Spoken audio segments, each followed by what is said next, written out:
There is a particular kind of silence that follows a phone ringing when it shouldn't. Not the silence of a sleeping house. That one has a rhythm you learn over 19 slow, ordinary years. This was different. This was the silence of someone lying perfectly still right beside you, pretending she hadn't heard it either. I said nothing that night. I said nothing for 6 more weeks. But somewhere in that darkness, before either of us spoke a single word about it out loud, the marriage I thought I was living in had already, quietly, come apart at the seams. My name is Michael Torres. I'm 47 years old, and I run a general contracting business out of Dayton, Ohio, the same small business my father started back in 1979. I've built additions onto other people's houses for 25 years now, kitchens, sunrooms, second stories, the kind of work where you learn to trust a level and distrust a shortcut.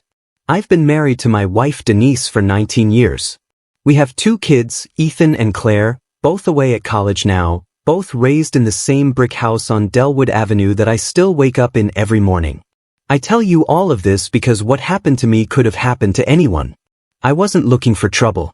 I wasn't suspicious by nature. I was a man who trusted his wife, right up until the night a phone I didn't know she owned lit up the dark. To understand why that phone rattled me the way it did, you have to understand what Denise and I had built together, because it wasn't small. We got married on June 17, 2006, in her parents' backyard in Kettering, with a borrowed tent and 120 folding chairs. Neither of us had money then. I was still working for my father, and she was 2 years into a real estate license she'd earned by studying at our kitchen table after her shifts at a title company. What she had, even back then, was a kind of focus I admired. She'd walk a listing once and remember every flaw in the drywall. Within a decade she'd built her own book of clients in the Dayton suburbs, and by the time our kids were in middle school, she was closing more deals in a year than most agents at her brokerage closed in 3. We did well because we did it together. I built the additions, she sold the houses, and between us, weekend by weekend, we turned 2 modest incomes into something that looked a lot like real security. We refinanced our own home in 2015 and opened a $340,000 home equity line to help fund a small rental property venture, 2 duplexes on the east side that we managed jointly, her name and mine both on the deeds, both of us signing every document at the same closing table. We kept 1 shared account for the mortgage and utilities, and separate accounts for our individual business income, which had always struck me as sensible rather than secretive. Denise was the one who insisted on the separation, actually. Work stays in its lane, she used to say, usually while closing her laptop the second I walked into a room. For years, I read that as discipline. A woman who didn't let her job bleed into family dinners. A woman who protected the house from the noise of her business.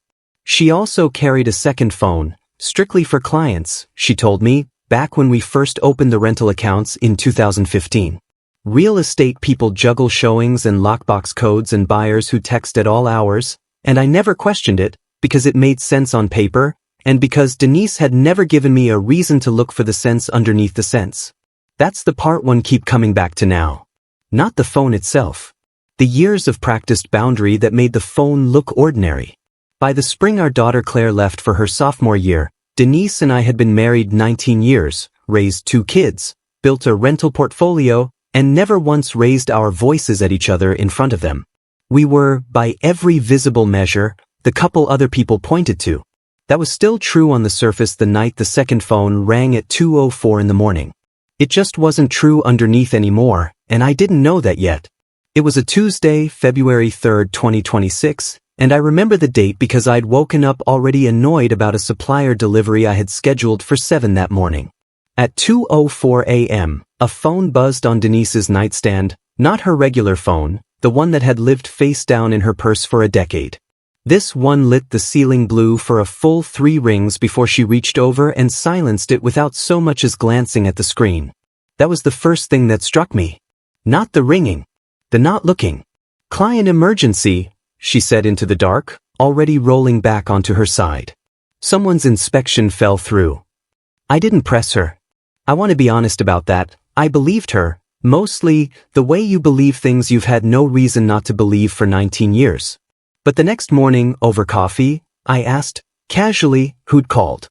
She didn't miss a beat. Oh, that was Denny from the title office. Nightmare closing. Denny. Not DM. I'd caught a glimpse of the screen the night before, just for a second, before she'd silenced it, a saved contact reading only escrow. 2 initials. Not a name I recognized from any closing we'd ever discussed at our own kitchen table. I let it go that morning. I even told myself I'd misread the letters in the dark, that 19 years of trust shouldn't be undone by 3 seconds of bad lighting and a screen I'd only half seen in the dark. But something about the way she'd already had the explanation ready, smooth, immediate, unbothered, delivered before I'd even finished asking the question, sat wrong in my chest all day, the way a nail sits wrong under a floorboard until you finally pull the flooring back to look. I didn't say anything to Denise that week. What I did instead was call Ray Delgado, a college roommate of mine who'd spent the last 18 years practicing family law 2 towns over in Beaver Creek. We met for lunch at a diner off Route 35, and I told him everything, the phone, the initials, the 2 smooth answer over coffee. Ray listened the way most good lawyers listen, which is to say without much expression at all, until I finished. Don't confront her, he said. Not yet. The second you say something, she has time to clean it up, delete a thread, close an account, get her story straight before you've even seen the shape of it.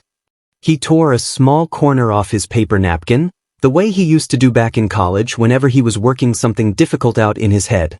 Right now, you know more than she thinks you know. That's the only advantage you're going to get. Don't spend it early. He told me to start documenting. Bank statements. Phone bills if I could get them. Anything with a date and a number attached to it, because dates and numbers don't lie the way people sometimes do, especially people who've had years of practice sounding sure of themselves. You're not building a case yet, he said. You're just making sure that whatever this turns out to be, you're not the last one in the room to find out about it. I remember driving home from that lunch with the windows cracked, even though it was February and barely 35 degrees outside, because I needed the cold air to keep my head clear and steady. Denise called while I was driving, routine, cheerful, asking what I wanted for dinner, the same voice she'd used for 19 years, and I answered her the same way I always did, easy and unremarkable, while a folder was already forming in my head with a name on it I hadn't told anyone yet. I didn't know it then, but that folder was about to get very full, very fast. The next 6 weeks looked, from the outside, exactly like the 6 weeks before them. I want to be clear about that because it matters. I still packed Denise's coffee thermos in the mornings. I still sat across from her at dinner and asked about her showings. Nobody watching us, not her sister, not our neighbors, not even our own kids on their Sunday calls home, would have guessed that I was, in every spare hour I could steal, quietly building a file. It started small, the way these things almost always do. On February 19th, I found a wire transfer for $28,000 on a joint statement, routed to something called Harmon Bluff Holdings LLC. When I asked Denise about it that evening, she barely looked up from unloading the dishwasher. Investment thing with my brokerage, she said. Sandra set it up for a few of us. Sandra was Denise's business partner, a name I'd heard 100 times over the years but never actually put a face to. I wrote the LLC name down anyway, on a legal pad I kept in my truck's glove box, under a folder Ray had told me to label something boring. Mine said, warranty claims. On March 2nd, I called the credit card company directly about a charge from a hotel in Cincinnati, a Marriott, dated the previous weekend, the same weekend Denise had told me and the kids both she was at a continuing education conference in Columbus. The charge was $412. When I mentioned it, gently, as a billing question, she said the card must have been compromised, that she'd call and dispute it herself. She never did. I checked the statement 3 weeks later. The charge was still there, uncontested.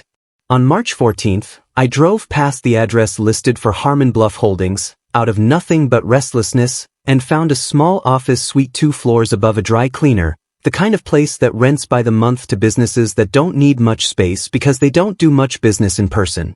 The name on the buzzer wasn't Sandra's at all. It was D. Marsh. I sat in my truck outside that building for almost 20 long minutes before I finally drove home, and when I walked in the door, Denise asked if I wanted to order pizza for dinner, and I said sure, Because that's what you do when you've decided not to spend your advantage early. That was the hardest part of those 6 weeks, harder than any single discovery, sitting at my own table, calm, ordinary, asking about her day, while a legal pad in my glove box filled up with a story she didn't know I was reading. We hosted her sister Patricia for dinner on March 21st, a birthday celebration for Claire that Denise had planned for weeks, complete with a cake from the bakery on Wayne Avenue that Denise always ordered. I carved the roast. I poured the wine. I laughed at Patricia's joke about her husband's golf handicap, and nobody at that table, not Patricia, not Denise, not either of our absent kids on speakerphone, saw anything different in me at all. That was the point. Ray had told me that composure was the only leverage I had left, and I held on to it the way you hold a level steady on an uneven wall, small adjustments, no visible strain. By the end of March, Ray had brought in a forensic accountant named Priya Naden, a careful, unhurried woman who'd spent over a decade working divorce cases that involved hidden business assets and shell entities like Harmon Bluff. She started pulling Harmon Bluff's property filings and corporate registration documents, carefully cross-referencing dates against our own joint bank records, and within days she told Ray there was something buried in the property records worth a much closer, more deliberate look. Ray called me on a Thursday evening while Denise was upstairs running a bath, and all he said, quietly, was, "You're going to want to sit down for this one, Michael." I sat down in my truck in the driveway instead, engine still running, headlights off, and waited for him to keep talking. Before I tell you what Priya found in Harmon Bluff's records, I need you to sit with something for a moment.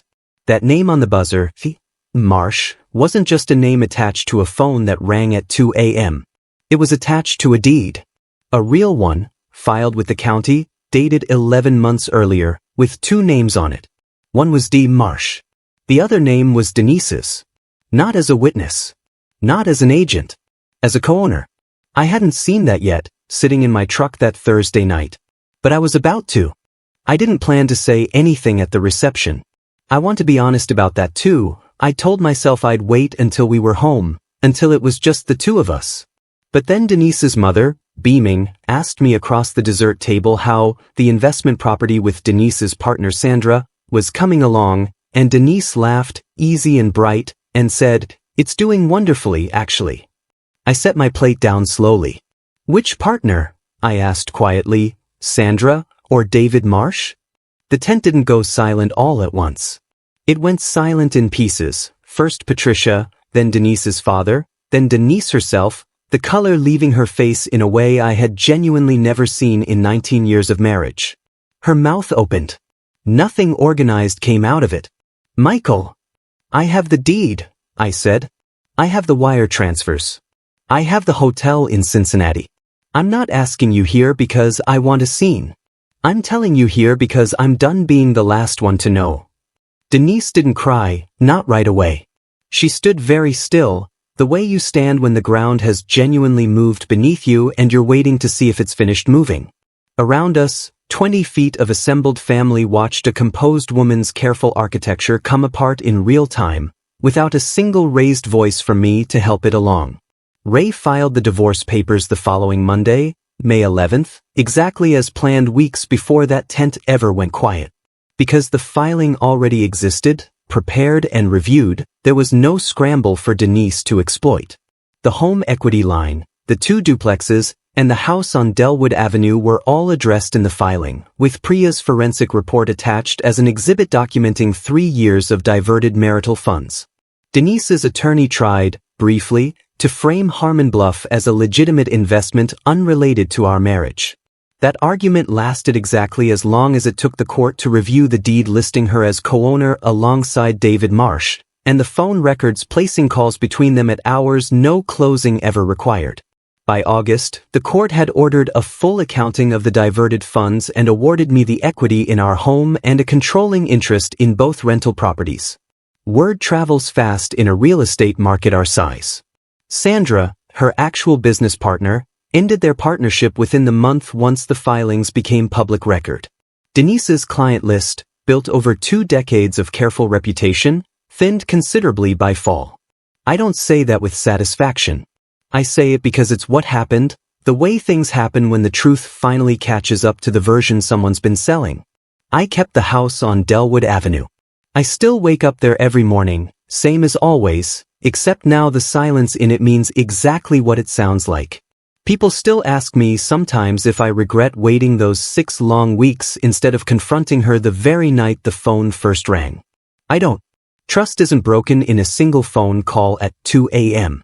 It's only revealed by 1. Everything that mattered had already happened long before that ring. They'll see, the deed, the years of work stays in its lane. The phone just finally let me see it. That second phone sits in a manila envelope in Ray's office now, logged as Exhibit A, silent on a shelf instead of ringing in the dark beside a bed that isn't mine to lie in anymore. I still wake up in the house on Delwood Avenue every morning, same as always. The difference is, these days, when it's quiet, I know exactly what the silence means. And for the first time in a long while, I trust it.